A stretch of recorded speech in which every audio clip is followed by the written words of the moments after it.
मचिया बैठली रानी कौशल्या मेघ से अरज करे हो।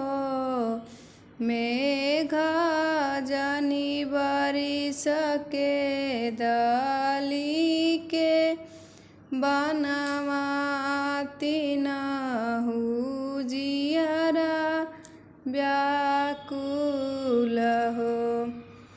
राम जे भीजेले बेलतार लक्ष्मण बुरतार हो।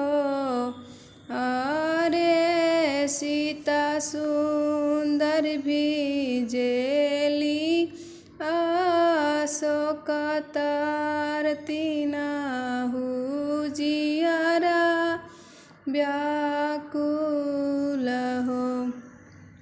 मचिया बैठली रानी कौशल्या मेघ से अरज करे हो।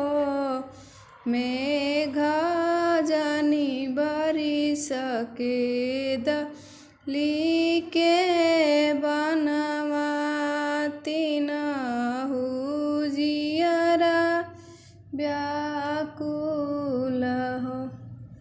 राम जी के भीजेला धोतिया लक्ष्मण के पगिया भीजे हो।